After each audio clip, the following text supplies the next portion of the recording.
આપ સર્વને જય શ્રી કૃષ્ણ. આજે એક સરસ વાર્તા કહેવાનું મન થાય છે આ શ્રાવણ મહિનાના નિમિત્તે.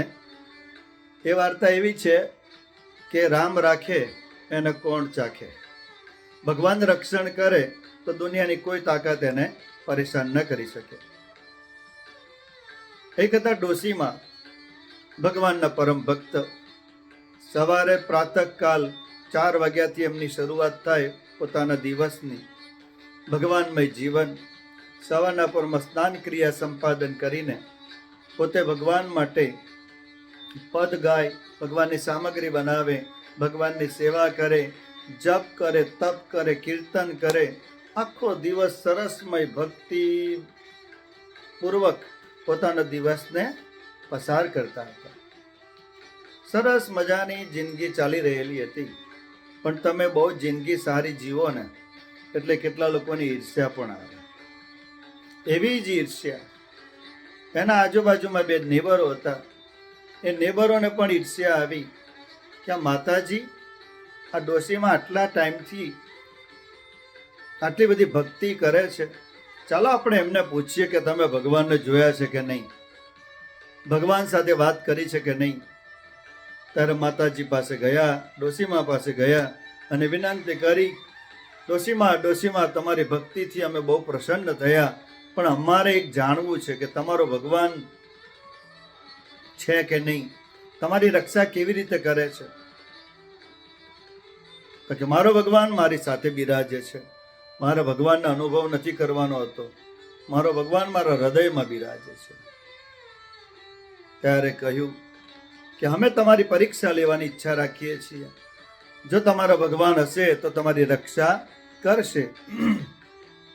આમ વિચારીને એમને એક રૂમની અંદર, જ્યાં આગળ કશું જતું નહીં, કશું ખાવાનું મૂકેલું નહીં, કશું પીવાનું મૂકેલું નહીં, જલ નહીં, અન્ન નહીં, કશું જ નહીં, અને એવી રૂમની અંદર એમને પૂરી દીધા પેલા નાસ્તિકોએ.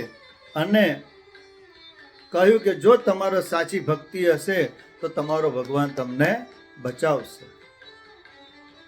અને માતાજીને તો પૂર્ણ વિશ્વાસ હતો, જેમ પ્રહલાદને વિશ્વાસ હતો કે મારો ભગવાન તો આ સ્તંભમાં જ છે, મારે ક્યાંય શોધવા જવાની જરૂર નથી.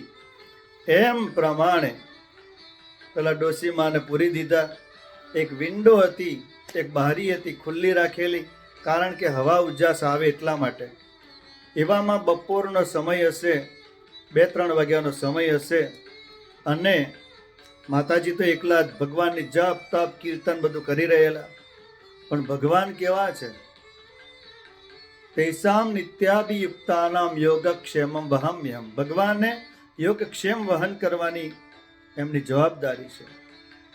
એ રીતે પેલા નીચે 4-5 નાના બાળકો હતા. હાથમાં એક ભજીયાને પડીકું લઈને આવેલા, અને પડીકું લઈને ભજીયા માટે બધા બાળકો અંદર ઝઘડતા હતા. ઝઘડતા એક એમાં મોટો જે હશે છોકરો, એને એટલો ગુસ્સો આવ્યો કે જે પેલું ભજીયાનું પડીકું હતું, એ પડીકું હતું જે પેલી વિન્ડો ખુલ્લી હતી એની અંદર સીધું નાખી દીધું. અને પેલા ઝઘડો શાંત થઈ ગયો. આ તરફ પેલા માતાજી ભગવાનની ભક્તિ કરતા હતા, અને ભક્તિ કરતા જોયું કે આ શું આવ્યું, આ કોને ફેંક્યું, આ ક્યાંથી આવ્યું, આ મારા ભગવાન જ કંઈક મોકલ્યું લાગે છે. એટલો બધો અહોભાવ થવા લાગ્યો, એટલી બધી લાગણી થવા લાગી, ભગવાન પ્રત્યે એટલો બધો એના આદર વધવા લાગ્યો. ઊભા થયા, લાકડીનો સહારો લઈને એ જોવા ગયા. લાવ મને જોવા દે આ પડીકામાં શું છે. પડીકામાં જોયું તો એની અંદર ભજીયા ભગવાને મોકલેલા હતા.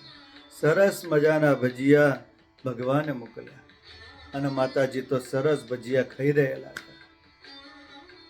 અને પેલા નાસ્તિકો હતા બાજુમાં પડોશીઓ, એમને વિચાર આવ્યો કે લા તો આ ઉંમરવાળા ડોશીમાં છે, જો આપણે ખાવાનો ટાઈમસર નહીં આપીએ તો કંઈક મરી જશે અને આપણને એનું પાપ લાગશે.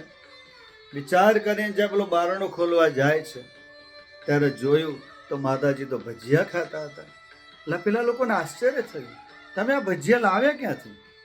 ત્યારે કહ્યું મારો ભગવાન છે ને, એ ભગવાનનું ભજન કરું છું, તો ભગવાનની જવાબદારી એવી છે, જો જે ભક્ત ભગવાનનું ભજન કરે એની સંપૂર્ણ જવાબદારી એ ભગવાનની બનતી હોય છે.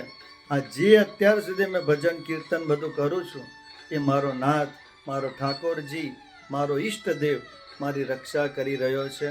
એટલે આમાં દુનિયામાં ગમે તેટલું આપણે કરીએ, લોકો માટે ગમે તેટલું કરીશું, બધું નિરર્થક છે. પણ જેટલું ભગવાન માટે સમય ફાળવીશું એટલો ભગવાન આપણું ડગલે ને પગલે, ક્ષણે ક્ષણે, પલે પલે આપણી રક્ષા કરશે. એમાં કોઈ શંકાને સ્થાન નથી. બધાને જય શ્રી કૃષ્ણ. ઓમ નમઃ શિવાય. અને આવી વાર્તા સાંભળવી હોય તો તમે આગળ શેર કરો અને સરસ તમે સબસ્ક્રાઈબ કરો આ ચેનલને. તમને સારી મજાની આવી નાની સ્ટોરીઓ મોકલીશું એટલે તમને પણ એનો અનુભવ થાય અને સનાતન ધર્મ પ્રત્યે તમારી આસ્થા વધે. એ માટે એક આ પ્રયાસ છે. જય શ્રી કૃષ્ણ. ઓમ નમઃ શિવાય.